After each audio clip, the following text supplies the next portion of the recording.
Donc, comme je l'ai dit tout à l'heure, donc dans la première intervention, ce livre de Ruth est particulièrement intéressant parce que dans le classement qu'on en fait dans la Bible chrétienne, catholique, on le place juste donc avant les livres de Samuel. Donc, on appelle la période royale.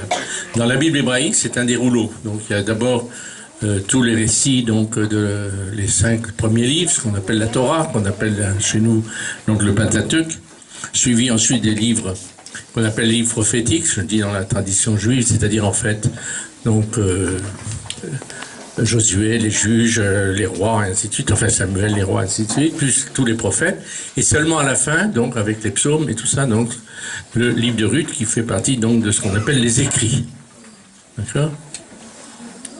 C'est un tout petit livre, mais c'est un livre très important, et on va essayer justement de comprendre pourquoi. Au regard donc de ce thème d'aujourd'hui, donc sur le thème de la famille biblique. Bon, alors simplement, oui. Shaddai, El Shaddai, c'est autre chose. C'est autre chose. Oui, c'est le nom, c'est un des noms qu'on donne à Dieu. C'est le Dieu des montagnes, c'est le Dieu des bergers, c'est le Dieu de... Voilà. El Shaddai. El Shaddai, le Dieu des montagnes, le Dieu des champs, le Dieu des... Enfin, il y a plusieurs... c'est le Dieu pastoral, si vous voulez. Voilà. Bon, donc, alors, simplement une chose que je voulais quand même retenir sur les... Oui, vous aviez autre chose à dire là-dessus, non? Sur les noms, alors justement, ce qui est intéressant, c'est que chaque nom a une particularité. Alors, dans la Bible, il faut bien voir une chose.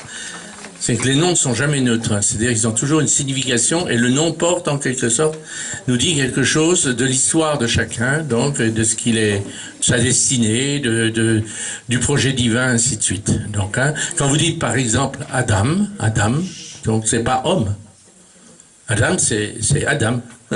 Adam, c'est celui qui est tiré de la Adama, c'est-à-dire du sol, du sol fertile. Quand vous dites Rava, Ève, vous dites la vivante, et ainsi de suite. Donc, les prénoms dans le Nouveau Testament, vous avez Zacharie, Zacharia, Dieu s'est souvenu, Elisheva, Élisabeth, mon Dieu a promis. Donc vous voyez, donc toujours c'est en référence, et le texte qui suit, le récit qu'on bâtit autour de ces personnages, a toujours une signification donc qui est déduite du nom. Par exemple ici, il s'appelle Elimelech. Quand on dit Elimelech, on dit mon Dieu est roi. C'est-à-dire, en fait, c'est mon Dieu qui est roi. Or, on sait, on va le voir après dans la projection du texte, donc on va arriver à David, roi d'Israël. Donc, vous voyez, donc, en quelque sorte, mais le vrai roi, c'est Dieu. C'est pas l'homme. D'accord ?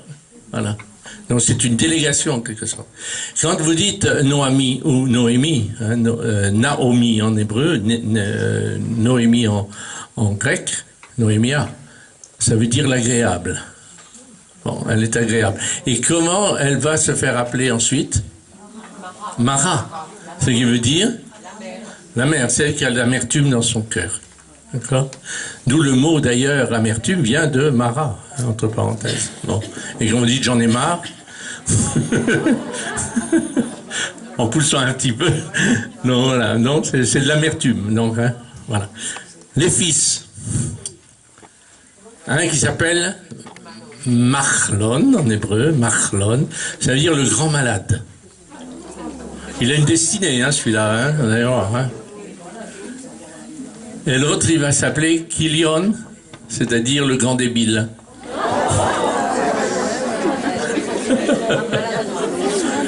Il n'y a pas beaucoup de perspectives, donc, voilà. Tous les deux, déjà par leur nom, ils portent déjà donc leur destinée. Et donc ils vont épouser, donc Machlon va épouser Ruth, qui veut dire quoi, Ruth? Est-ce que vous savez ce que veut dire Ruth? Ou Ruth? L'amie, celle qui fait le lien, celle qui reste attachée à. Et elle restera attachée à Noémie. Et Orpa, qui va épouser Kilion, celle qui tourne le dos. Et effectivement, à un moment donné, elles vont se séparer. Donc c'est Orpa qui va retourner vers son peuple et ne suivra pas donc Noémie, alors que Ruth va s'attacher à Noémie.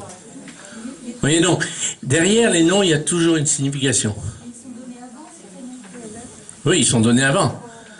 Mais après, ils donnent une signification, c'est-à-dire qu'ils donnent sens au récit. Si vous dites par exemple Jésus Yeshua, ça veut dire Dieu a sauvé, ou Dieu sauvera. Hein, d'accord. Donc, chaque nom dit quelque chose. On a un bon exemple, c'est quand vous prenez la généalogie de Jacob, par exemple, tous ses fils, chacune des tribus, Réhouven, donc, hein, ensuite Lévi, ainsi de suite, hein, Judas, chaque nom a une signification. Hein, on ne va pas s'étendre davantage. Bien, alors Moab, ça veut dire comme mon père. Hein. Il est comme mon père, ben évidemment, puisqu'il est né d'un inceste. Voilà.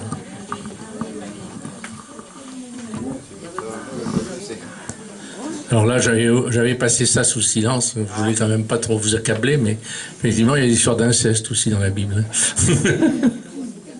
Voilà. La nécessité. Alors, ce qui est intéressant, alors juste une petite chose. Oui, pardon. Oui, par rapport à l'inceste, je me posais une question. Au temps des pharaons, c'était quelque chose d'admis, de reconnu, qui n'était pas pointé du doigt, puisqu'à preuve, ils se mariaient entre frères et sœurs. Donc, à quel moment est-ce lié d'ailleurs à l'apparition des commandements? À quel moment a-t-on pointé l'inceste comme étant quelque chose de tabou et approprié? Alors, il n'y a pas de date précise, hein, mais on sait que, disons que la tradition, donc non seulement par rapport à l'inceste, mais la question aussi, on a parlé avec quelqu'un tout à l'heure, me posait la question, la monogamie. Sont des choses qui sont nées en fait au moment de l'exil à Babylone, c'est-à-dire c'est le peuple, donc les exilés quand ils vont écrire en fait, hein, donc l'essentiel donc une bonne partie des récits bibliques, donc hein, la Torah, enfin les 5 premiers livres et puis des livres historiques et tout ça, prophétiques, c'est le moment où justement se cristallise en fait une certaine conception, donc une certaine éthique, donc qui va être la règle. C'est-à-dire qu'à partir de ce moment-là, je veux dire, la polygamie, l'inceste, enfin un certain nombre de choses qui sont donc condamnées. Donc, c'est l'époque de la rédaction du Lévitique. Donc, hein, le livre du Lévitique qui retrace un peu toutes les règles, je dirais, du pur et de l'impur, dans ce qui est licite, ce qui ne l'est pas. Hein, voilà. Donc, on peut dire que la question de l'inceste, elle est soulignée dans la Bible, parce que bon, ça faisait partie, je dirais, des coutumes. Bon, au même titre que, d'ailleurs, la polygamie était quelque chose de tout à fait normal, je dirais. Les mères porteuses étaient normales. Je veux dire, tout ça, c'est des choses qui faisaient partie, donc, des cultures patriarcales et qui ensuite seront abandonnées, mais elles seront abandonnées tardivement, c'est-à-dire vers le 6e, 5e siècle avant notre ère. Donc, quand on nous relate l'histoire de l'inceste entre Lot et ses filles, aujourd'hui, ça peut nous paraître choquant. Au moment de la rédaction... Non, ça ne l'est pas. Ça ne l'est pas. Ça ne l'est pas. Donc, il faut essayer de chausser des lunettes pour penser, oui. lunettes pour dire que ce n'est pas quelque chose qui est Est-ce que va comprendre juste ce que comprennent les exilés à Babylone quand ils vont rédiger, c'est qu'ils doivent vivre selon certaines lois qui les distinguent donc des mœurs des peuples autour. Je vais vous donner un autre exemple pour projeter dans le futur.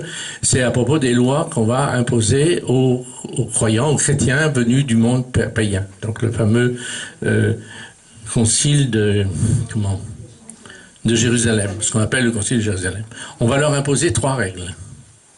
De ne pas manger de viande étouffée. Deuxièmement, de ne pas manger de viande sacrifiée aux idoles. Et de s'abstenir de relations illicites, ce qu'on appelle la porneia en grec. Donc, ce sont les 3 interdits. Pourquoi? Parce qu'effectivement, dans le monde gréco-romain, donc dans le monde hellénistique de l'époque, il y avait essentiellement donc la consommation de la viande. Il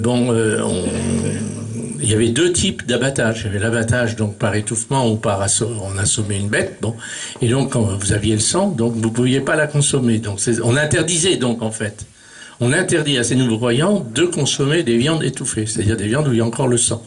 Bon. Et la deuxième chose, alors on dit oui, mais il y a déjà des viandes qui sont sacrifiées, celles qui sont sacrifiées dans les temples. Mais on peut pas les manger non plus parce qu'elles ont été sacrifiées aux idoles. Résultat, les pauvres, ils étaient condamnés donc à ne plus manger de viande.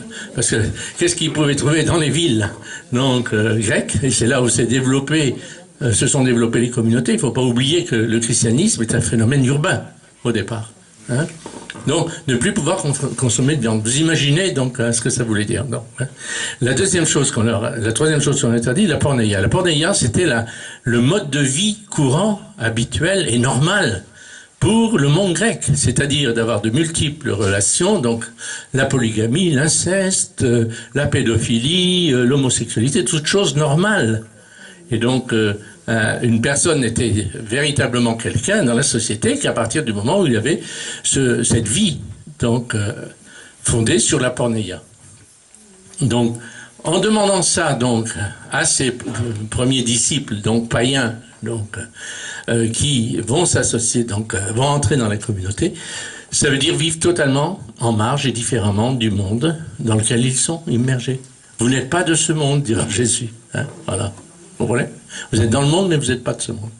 Donc, en fait, ce que font les apôtres, en décrétant ces trois principes, ils reprennent en quelque sorte donc ce qui fait que le peuple d'Israël était mis à part.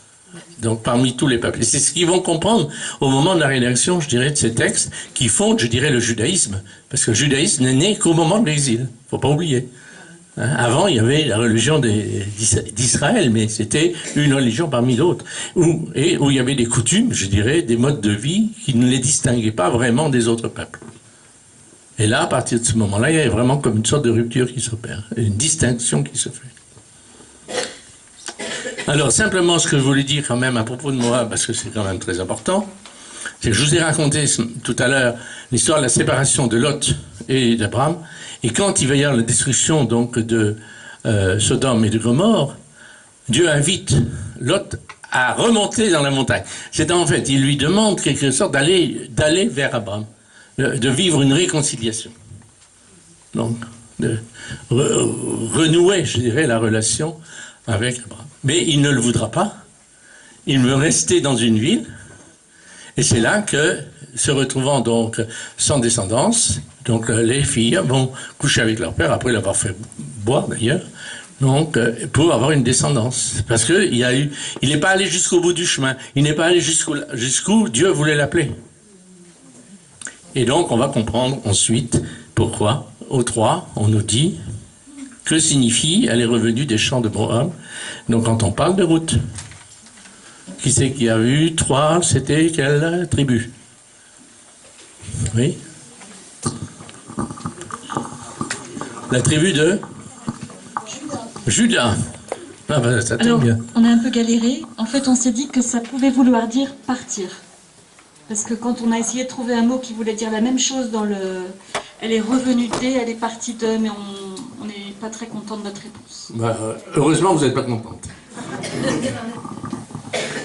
Et vous? Je ne sais pas, peut-être c'était pour distinguer la Moabite qui est retournée chez elle et la Moabite qui a suivi. Oui, mais pourquoi on dit de Ruth qu'elle est revenue? C'est pour distinguer dans les deux, pas de... Non, on aurait pu dire qu'elle était venue des champs de Moab. Pourquoi on dit qu'elle est revenue? Et parce qu'on l'assimile, comme Noémie, elle a fait le trajet aller et retour. Donc elle est assimilée effectivement à Noémie. Mais qu'est-ce que je viens de dire juste avant que je vous pose la question? Qu'est-ce que devait faire l'ancêtre? Il n'est pas revenu vers Abraham. Il n'est pas revenu à la source du salut. Et donc Ruth, qu'est-ce qu'elle fait? Qu'est-ce qu'elle dit à Noémie? Quand Noémie les presse de retourner vers leur peuple, hein, retourner dans bon. Elle dit non. Ruth, elle va pas vouloir et elle dira quoi? Ton Dieu sera mon Dieu. Ne me presse pas. Ton peuple sera mon peuple, ton Dieu sera mon Dieu. Ne me presse pas. Là où tu mourras, je veux mourir. Et là où tu seras enseveli, je vais être aussi enseveli. C'est-à-dire, je vais être semé dans la terre, donc de Juda, dans la terre d'Israël.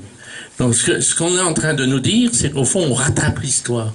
Un Dieu, il est jamais distrait. Donc, Dieu avait une intention au départ. Ramener Lot vers, donc, renouer la fraternité, donc, qui s'était brisée. N'est-ce pas?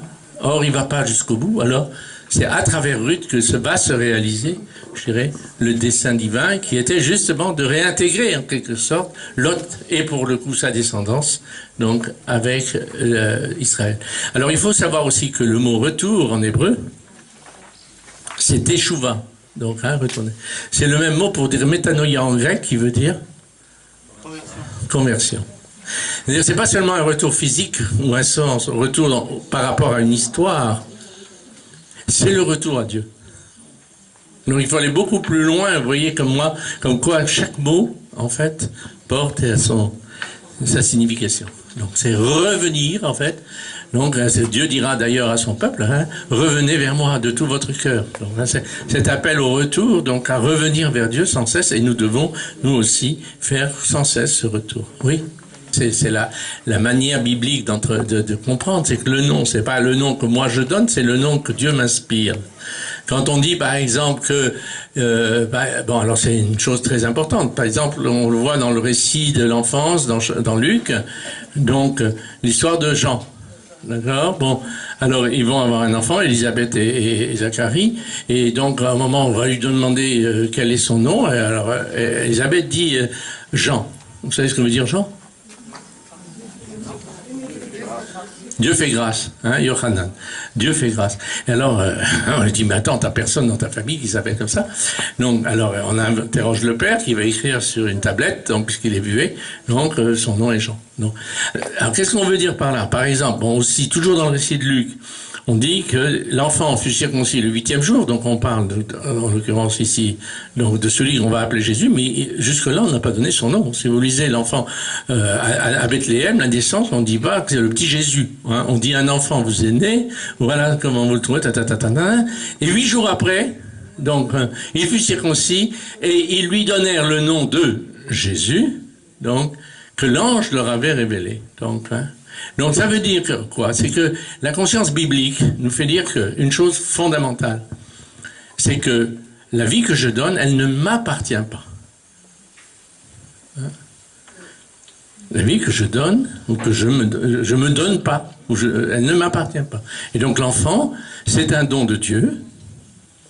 Et donc, il doit être marqué du signe de l'alliance, c'est l'histoire de la circoncision, donc pour le petit garçon au 8e jour. Et c'est seulement une fois que le lien est fait symboliquement par la circoncision entre Dieu et cet enfant qu'on peut lui donner son nom. Et on dit que le nom est inspiré par Dieu.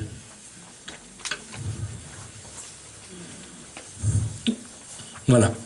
Donc c'est très important, cette dynamique du nom, c'est tellement important dans une famille. Bon, les parents qui se disent, bon, il va avoir un enfant, et quel nom on va lui donner, ceci et cela. Donc c'est très important de se mettre à l'écoute de Dieu, hein, et donc d'essayer de comprendre.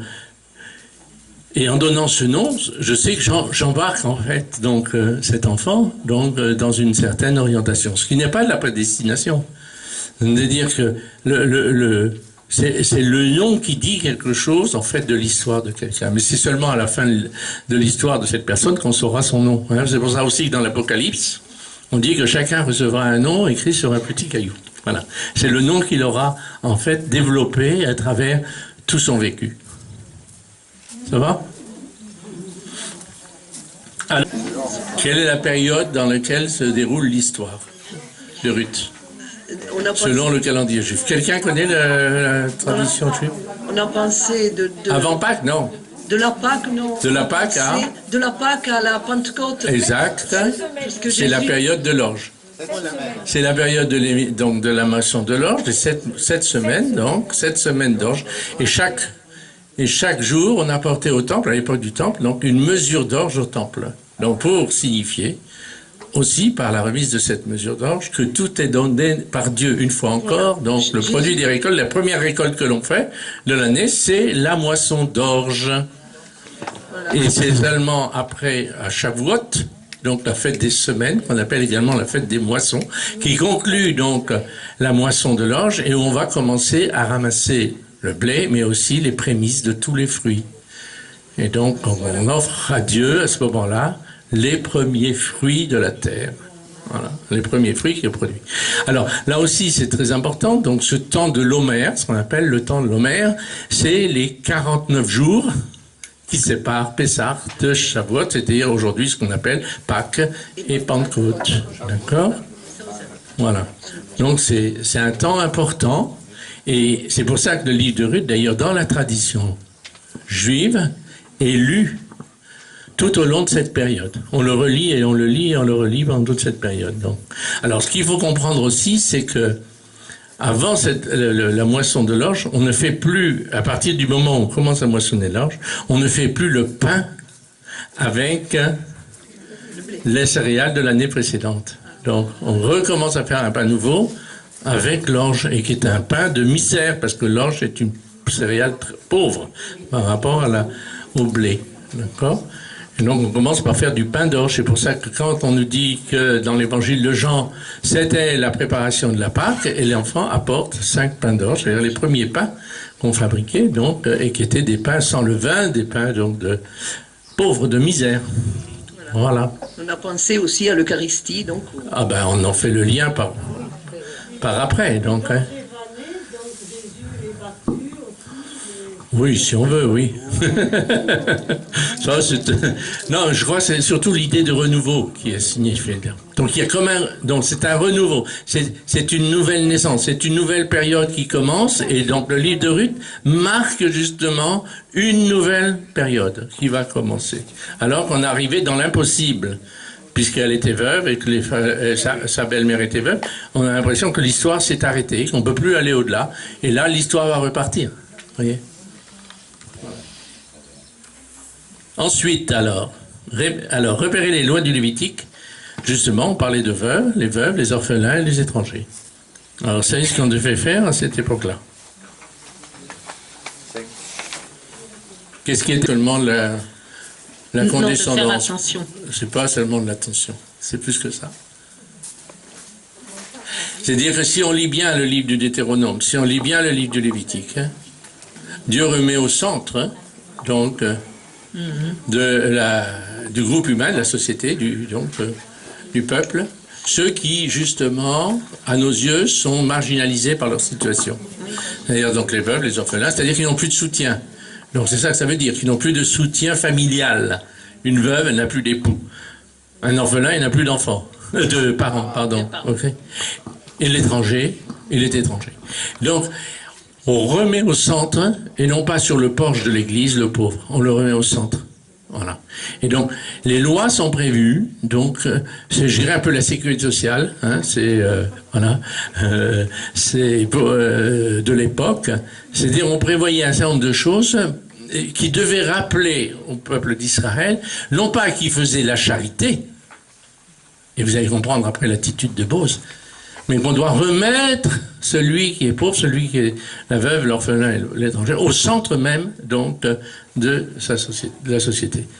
Vous connaissez tous ce cinglé qui est le père Guy Gilbert, j'imagine. Bon, je dis ça en rigolant.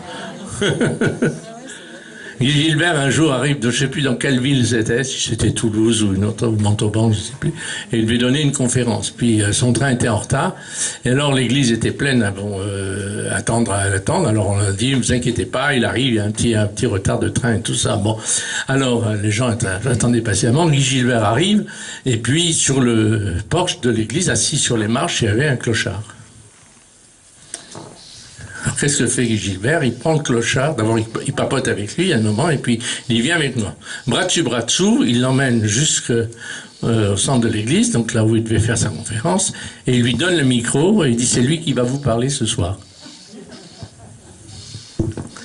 Qu'est-ce que cela veut dire? Le pauvre, c'est pas celui qui est l'objet de ma compassion. Jamais. Ça, c'est de la charité mal comprise. Il est au centre. Et donc le livre de Ruth aussi veut nous montrer ça. Donc en mettant en scène justement Ruth la Moabite, une étrangère, en mettant en scène des veuves, non, on les met au centre du récit pour bien montrer que l'attention donc de tout un chacun doit s'orienter vers eux. D'accord ? Alors justement maintenant, donc la loi prévoyait par exemple qu'on ne devait pas moissonner l'intégralité de son champ. Il fallait en laisser une partie non moissonnée. On ne ramassait pas tous les fruits des arbres, on en laissait sur les arbres. On permettait à ceux qui n'avaient rien de pouvoir glaner dans le champ tout ce qui était tombé par inadvertance. Voilà. Pour ça qu'après on verra l'attitude de Baurzin, justement. Donc pour que celui qui n'a rien puisse au moins avoir, je dirais, le minimum pour vivre. Voilà. Mais c'est pas seulement ça qui est important. La loi n'est que là pour nous rappeler quelque chose de plus essentiel, de plus important que la simple, disons, générosité ou compassion vis-à-vis des pauvres, c'est le remettre au centre de la vie sociale. Ce que Jésus nous a fait comprendre aussi. Chaque fois que vous l'avez fait, c'est petit, c'est à moi que vous l'avez fait. Le pauvre, c'est Dieu. C'est ce que notre pape François ne cesse aussi de nous montrer par ses gestes. Alors, pour reprendre les deux, justement, vis-à-vis Bose-Ruth, donc effectivement, bon, vous l'avez bien noté, donc c'est l'attitude de Bose, c'est une attitude d'abord d'accueil, de respect, et qui va beaucoup plus loin simplement que l'accueil et le respect. C'est effectivement des gestes qu'il pose qui sont fondamentaux. Quand il lui dit, par exemple, d'aller boire aux cruches donc des serviteurs, c'est-à-dire tu n'es plus l'impur, tu n'es plus la marginale. C'est-à-dire que en buvant, le fait de boire avec quelqu'un, donc, c'est dire, voilà, je suis avec toi, je fais partie du même monde. Voilà, donc, mais il va encore plus loin. Ensuite, il l'invite à venir manger. Donc, et il fait deux gestes importants. Hein. Le premier, c'est d'abord de lui prendre du pain, de le tremper donc dans le vinaigre, c'est une boisson de vin en fait, hein, c'est du vin un peu fermenté. Et il lui donne à manger. Ça vous rappelle pas une histoire dans l'Évangile? Pardon? Non. Au cours du dernier repas. À qui il donne la bouchée? À Judas. Ça veut dire qu'il l'exclut pas, justement. Il montre qu'il fait... Judas a participé au dernier repas, on pourrait dire. Voilà. Après, c'est une autre problématique, mais... Ça veut dire que Judas n'est pas séparé de Jésus. C'est lui qui se sépare. C'est pas Jésus qui l'exclut. D'ailleurs, il l'appellera mon ami. Hein, et il l'embrasse, il se laisse embrasser par lui. Donc ça, c'est très important. Donc ça veut dire que, au fond, par ce geste, au-delà simplement d'une simple générosité, d'une simple attitude d'accueil vis-à-vis de l'étrangère, donc de la reconnaissance aussi de ses mérites, puisqu'effectivement, il a connu tout le bien qu'on a dit de toi, de ce que tu as fait avec ma parente Noémie. Il va beaucoup plus loin que ça. Il fait des gestes qui signifient aux yeux donc de la société bethléemite, parce que la chose a dû se dire, hein, donc il la réintègre totalement, il l'intègre totalement donc au clan. Donc elle, la Moabite, la fille de l'inceste, la fille de... Voilà, vous voyez, donc tout ce qu'elle pouvait porter de charge négative, elle est réintégrée totalement. Alors, dans l'histoire de Ruth aussi, alors, Ruth, elle va d'abord faire ce qui est de l'ordre du permis pour elle, c'est-à-dire envoyée par sa belle-mère aller glaner dans le champ, derrière les moissonneurs et ceci et cela. Mais ensuite, il y aura ce deuxième temps où quand elle est revenue, puis qu'elle ramène son tablier plein d'orge, alors il dit, mais où c'est que tu as été glané? Ben dans le champ de Bose. Ah ben Bose, c'est celui qui a droit de rachat sur nous, on va y venir. Et il dit, bon, alors, elle dit, on va attendre la fin de la moisson. Et arrive la fin de la moisson, c'est-à-dire quand on arrive à la fin, ça veut dire qu'on va recueillir les fruits, les vrais fruits. Donc, hein, on va entrer dans la période, donc au-delà de l'Homère. Et elle lui dit, ben voilà ce qui va se passer. Donc tu vas te faire belle. Tiens, c'est pas la seule fois dans la Bible où il y a des femmes qui se font belles. Hein. L'appareil de séduction, ça fait partie normalement de l'éthique dans la Bible. Hein, entre parenthèses. Il y a Esther qui se fait belle pour essayer donc de séduire le roi pour que le roi l'accueille et ainsi de suite. Donc il faut qu'elle se fasse belle. Elle se fait belle. Et elle va donc rejoindre donc les moissonneurs sur l'aire où on est en train de battre justement la moisson. Donc, et puis au moment après que Bose ait bien fait la fête, puisqu'à la fin des moissons on fait toujours un repas bien arrosé, n'est-ce pas? C'est normal. Il se couche et elle lui dit à ce moment-là tu iras te coucher à ses pieds. Alors vous dites la soumission, pas du tout. C'est le geste de demande en mariage. C'est une demande explicite. C'est codé, mais ça veut dire ça. Est-ce qu'il y a des scènes dans l'Évangile où on voit des femmes au pied de Jésus, n'est-ce pas? C'est des demandes d'alliance. Alors, pas Marie-Madeleine. Marie de Béthanie. Ne pas confondre Marie de Magdala et Marie de Béthanie, c'est deux femmes différentes. Il y a aussi la femme, justement, la pécheresse. hein, qui entre et puis qui se met au pied de Jésus, qui lui lave les pieds avec ses larmes et puis qui essuie avec ses cheveux. C'est pas d'ailleurs la même que Marie de Béthanie, on les confond toutes. Hein. Les maris, on les confond toutes.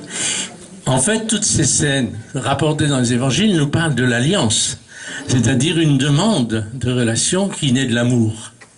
Hein, c'est ce que dira Jésus, il dit, bon, tu m'as passé, ben, elle l'a fait depuis que je suis là, et parce qu'elle a beaucoup aimé, alors il lui sera beaucoup pardonné. Et Jésus lui-même ira se mettre aux pieds de ses disciples au dernier repas, en signe d'alliance. C'est la manière dont Jean nous parle. Il ne nous parle pas de l'Eucharistie, Jean, à part peut-être dans le chapitre 6 à propos de la multiplication des pains et le discours à la synagogue, mais qui est un contexte très différent de celui des synoptiques.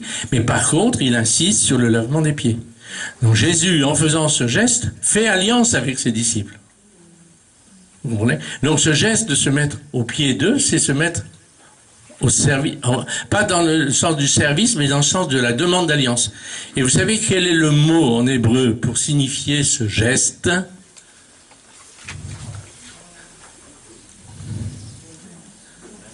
Bénir.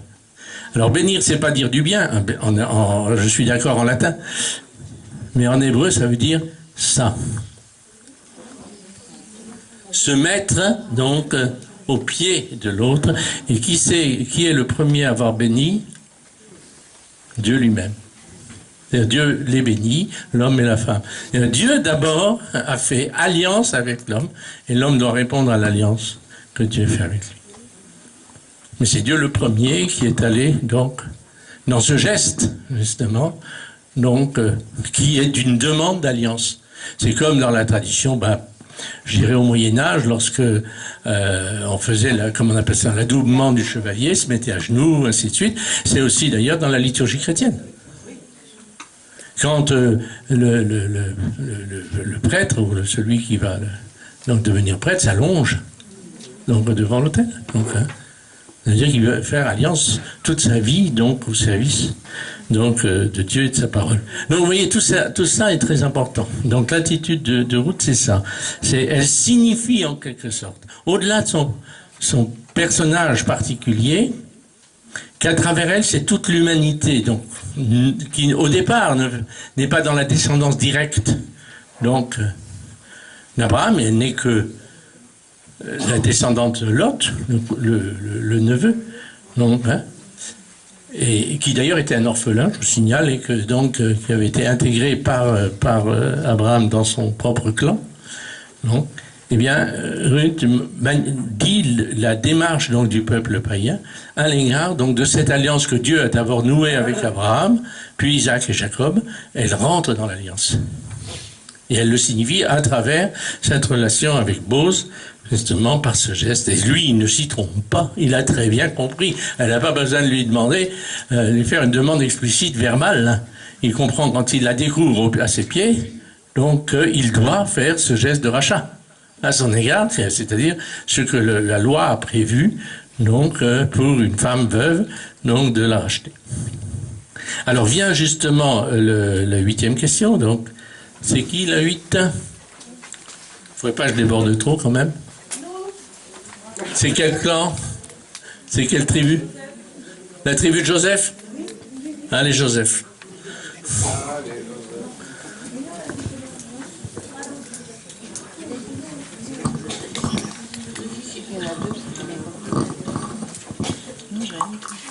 Alors, donc la question, c'est repérer ce qui concerne la loi du Lévira pour les veuves. Elle est compliquée, mais tout ce qu'on a retenu, c'est qu'il fallait que la frère épouse, quelqu'un de la famille épouse la veuve, pour récupérer les terres. Enfin, tout est lié au fait que la veuve ne reste pas veuve, mais reste... voilà, qu'il puisse y avoir une descendance, donc que la veuve puisse épouser quelqu'un de la famille pour que ça reste, pour que les choses restent dans la lignée. Oui, mais alors ça va plus loin que ça. Si vous lisez bien le passage. Vous avez peut-être répondu, l'autre groupe, là? Bon. On va jusqu'au bout de ce qu'on a dit. Allez-y. On a essayé, du coup, on s'est dit que ça... Parce que qu'est-ce que ça signifie par rapport à l'alliance? Et qu'en fait, on s'est dit que le fait que ça puisse toujours rester lié dans la famille, avec l'homme, c'est que c'était lié à Dieu. et que toujours il y a une alliance qui reste avec Dieu dans le fait que la femme qui est veuve puisse continuer à être dans la famille de son époux, donc dans le lien avec Dieu. Et du coup, on s'est dit, ça veut dire que ce sont que les hommes, ces hommes choisis par Dieu, à chaque fois des hommes choisis par Dieu. Et on s'est dit que nous, on était des pauvres femmes, comme d'habitude, et qu'on n'était pas choisies.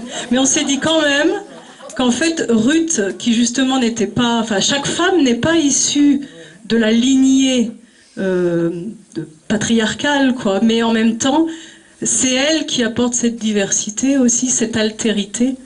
Et qu'à chaque fois, c'était donc... qu'en fait, la lignée restait, et le lien à Dieu restait, mais grâce aux hommes, mais en même temps, cette diversité était grâce à la femme, quand même. Vous avez à dire quelque chose de plus, hein? Ah bon. Alors, en fait, bon, effectivement, on prend une loi, bon, qui d'ailleurs, entre parenthèses, on a longtemps fait des mariages consanguins, même dans nos provinces françaises, pour justement pas que l'héritage se disperse. Hein. Bon, ça c'est un truc classique. Mais ça va beaucoup plus loin que cela, parce que si vous regardez bien le texte, donc, si on épouse la veuve, c'est pour donner une descendance à celui qui est mort. Et pas une descendance à celui qui épouse. Ah oui, mais dans la lignée de celui qui est mort. Ouais, d'accord? Donc ça, c'est très important. Alors, qu'est-ce qu'on veut nous dire par là? C'est que la mort ne doit pas être, peut nous apparaître comme une rupture d'alliance. Alors, la loi est prévue pour que, justement, il n'y ait pas rupture d'alliance. Voilà. Et donc, il faut toujours réintégrer. C'est-à-dire, tout le livre de Ruth, c'est ça. C'est toute une réintégration, donc, qui est rapportée là. Et là, ça ira très loin parce que lorsque elle va mettre au monde un enfant, on verra après, donc l'enfant est considéré comme étant l'enfant de qui? De Noémie. Voilà. Bon, donc, pour replacer la place de la femme. C'est-à-dire que la femme, contrairement à l'image, alors c'est vrai que la Bible a été écrite par des hommes, et non pas pour des hommes, mais par des hommes, et donc c'est vrai qu'elle est très fortement marquée par, je dirais, cette présence ou cette prééminence de l'homme. Mais c'est mal connaître la Bible, parce que justement, c'est très subtil, mais, et les évangiles le montrent également, c'est la lecture qui est faite petit à petit dans des sociétés patriarcales, dans des sociétés qui donnent un rôle second. Pardon. Problème de fil. Donc, voilà. Donc, qui donne, semble-t-il, et qui est réellement, je veux dire, les sociétés patriarcales donnent une place secondaire à la femme, mais tout le texte biblique, donc, depuis le récit de la Genèse avec la création de l'être humain, que la femme n'a pas été tirée de l'homme, comme on le dit. Voilà. Hein. Mais c'est dans l'être humain qu'on a distingué le masculin et le féminin, l'homme et la femme. Et ils sont à parité, ils sont à égalité. Simplement, c'est après les traditions patriarcales qui ont fait que on a mis la femme dans un rôle secondaire. Mais toute la Bible va tout sans arrêt ramer, et les auteurs bibliques, pour justement redonner à la femme sa pleine, son importance. C'est pour ça d'ailleurs que dans le livre de la Genèse, il est dit, écoute ta femme Sarah. Bon. C'est-à-dire que le devenir de l'alliance, le devenir du salut passe par la femme. Passe par la femme. Pour ça, je parlais tout à l'heure de Myriam, elle meurt, il n'y a plus la parole de Dieu. Ça passe par la femme. Donc la femme doit être réintroduite donc, dans son rôle, mais c'est aller à contre-courant, justement, donc, de la tendance, je dirais, naturelle et lourde qu'il y a dans notre humanité à mettre la femme en second. Voilà. Mais la Bible va dire exactement l'inverse. Pardon? Oui, mais il l'appelle femme. Dans l'évangile de Jean, il l'appelle femme. Et elle tient une place éminente sur la canne, sur le moment de la croix. Donc elle est posée véritablement. Ouais. Donc ça, je crois que c'est très important. Donc, alors cette loi du Lévirat, c'est une mode de correction en quelque sorte. Donc, il y a eu rupture à cause de la mort, donc on va réintroduire, en fait, on refait du lien, en quelque sorte, on reconstitue du lien, pour que justement rien de ce qui a été donné ne se perde, au sens fort du terme. Voilà. Donc, Lot et sa descendance réintroduite, la femme réintroduite dans la descendance, et ainsi de suite, et toujours donc ce travail du texte donc de Ruth. Alors l'adoption, alors juste très intéressant, c'est que on n'a pas abordé dans mon premier exposé la question de l'adoption, mais elle apparaît effectivement déjà avec l'adoption de Lot par Abraham, donc qui est donc son neveu. Il a perdu son père, il est orphelin, et donc Abraham le prend avec lui. Bon. Donc, il est intégré au clan. On retrouve donc ce principe de l'adoption ici dans le livre de Ruth, puisque quand elle met au monde l'enfant, c'est donc l'enfant est déposé sur les genoux donc de Noémie pour signifier en quelque sorte donc elle adopte l'enfant comme si c'était son propre enfant, et c'est pour ça d'ailleurs que les gens disent il est né un enfant, un fils à Noémie. Bon, c'est pas elle qui l'a mis au monde pourtant, hein. Mais donc il est totalement là aussi ce thème de l'adoption, et évidemment l'évangile avec Joseph, et c'est très important puisqu'on va venir justement à la généalogie, et elle marque quelque chose de très important, cette généalogie. Et c'est ce qu'on va essayer de voir maintenant. Alors, qui c'est qu'il y avait la 10e? Donc la place des femmes. Ça, c'est vrai. Et donc, c'est très intéressant parce que toutes les généalogies jusque-là, c'est pour ça qu'on vous a demandé de comparer avec la généalogie donc dans 4, 18, 22, mais on pourrait relire toutes les généalogies qui sont dans le livre de la Genèse, sont toutes des généalogies d'hommes. Un tel a engendré un tel, qui a engendré un tel, qui a engendré un tel. Il n'y a jamais de femmes dans les généalogies bibliques. Et là, donc, la généalogie de Matthieu introduit donc des femmes. Mais pas n'importe lesquelles, précisément. Puisque toutes les femmes qui sont citées sont des femmes qui, normalement, sont étrangères au peuple d'Israël. Donc, Tamar, cananéenne, Rahab, la prostituée de Jéricho, en plus, donc, une qui couche avec son beau-père, bon, qui ruse, ainsi de suite. Donc, l'autre qui est une prostituée.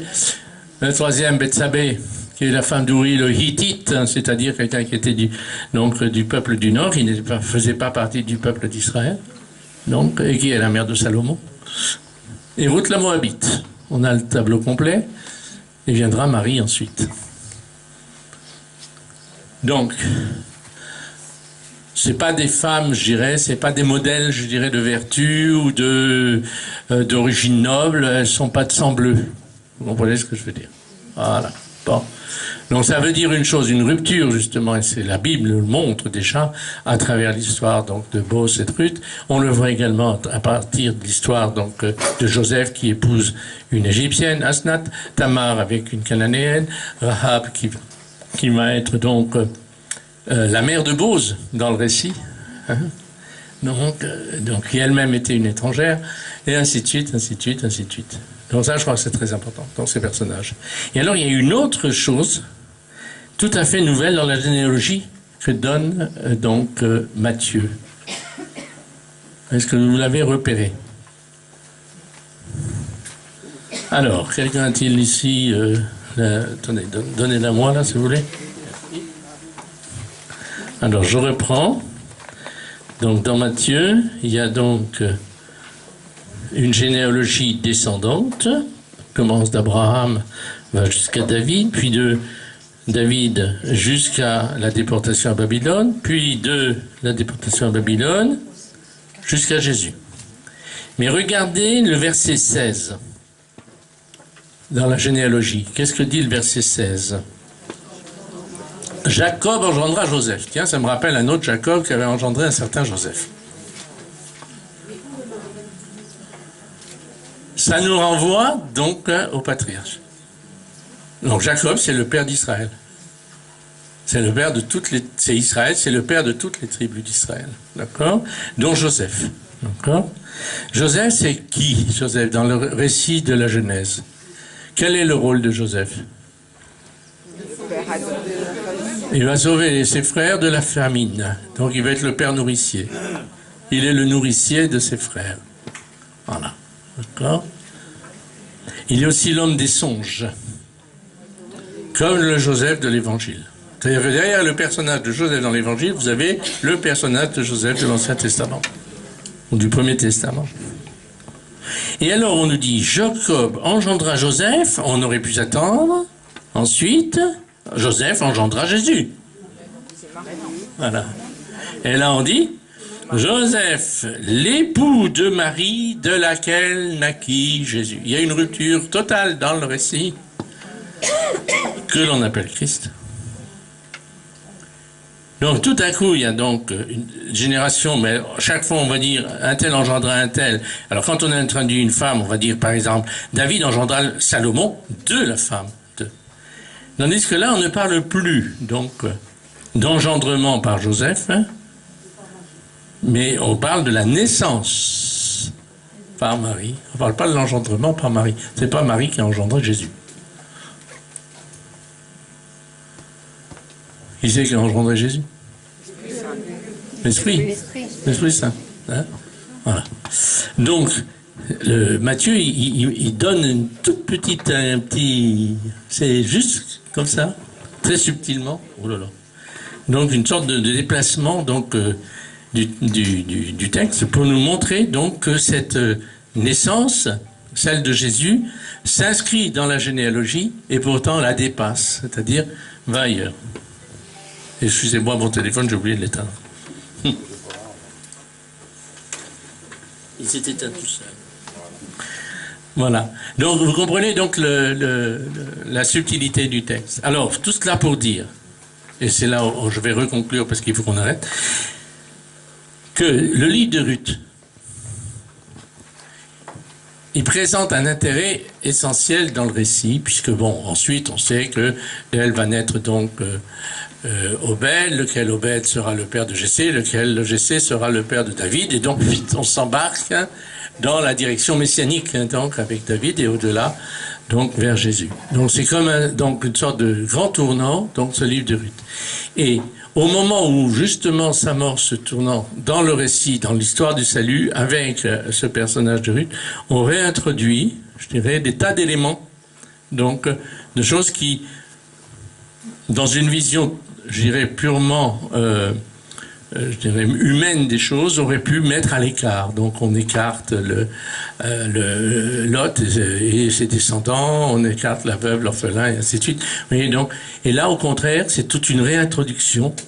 Donc, et c'est comme une sorte de carrefour, en fait. Hein, le livre de Ruth, c'est comme une sorte de réintroduction, je dirais, de toute la famille humaine, en quelque sorte, dans l'Alliance. Et tout cela à Bethléem. C'est pour ça que les évangélistes ensuite, et Matthieu en particulier, donc, met le personnage donc de Joseph en lumière dans son récit donc de l'enfance. Il est celui qui va adopter en quelque sorte, donc qui accepte donc d'être considéré comme le père aux yeux de la société civile, donc la société religieuse de son temps. On dira de Jésus qu'il est le fils de Joseph. Au même titre qu'on dira qu'il est le fils de David. Et Jésus est fils de David par Joseph. Donc introduit dans la généalogie par Joseph, mais par l'adoption que Joseph fait, donc, et il est lui-même, donc, je dirais, totalement à l'écoute de la parole de Dieu, au même titre que les maris. Donc, et il permet donc à ce mystère du salut, à cette histoire du salut, d'arriver, donc, je dirais, dans son accomplissement. Et donc Jésus, à partir de Jésus, on va reprendre ce thème donc de la famille et on va le voir dans un simple passage, une simple phrase, je l'ai déjà cité, quand les proches de Jésus viennent et revendiquent d'une certaine manière leurs droits, je dirais en tant que famille naturelle, hein, voici que ta mère et tes frères et tes sœurs sont là, et Jésus dit, qui est ma mère, qui sont mes frères, qui sont mes sœurs, c'est ceux qui écoutent la parole de Dieu et la mettent en pratique. Et donc, pour nous ramener à l'essentiel, c'est-à-dire au départ, donc, et c'est le grand retournement donc opère l'Évangile, il nous ramène à la source, c'est-à-dire que ce qui fonde la famille, ce qui fonde donc l'unité de la famille, c'est la parole de Dieu, donc, qui suscite la famille, qui la forme, et à travers chacun de ses membres, dans ce qu'il a de particulier, d'unique et d'irremplaçable. Et donc, on sait aussi que dans la tradition le véritable lieu d'église, ce n'est pas l'église construite dans le village ou dans le quartier, ou la paroisse, ou cela. Le véritable lieu d'église, c'est la famille. Et que la famille, c'est le lieu où doit être annoncée, transmise la parole de Dieu. Parce que c'est cette parole-là qui l'a bâtie. Et donc on peut faire tout ce qu'on voudra, faire faire appel à tous les sociologues, à tous les psychologues, à tous les spécialistes, je dirais, de la famille. Bon, on pourra faire des choses intéressantes, sympathiques, mais ça, c'est pas notre vision. La vision, c'est que la famille, elle est constituée par Dieu, il en est à la source, et il est également le but.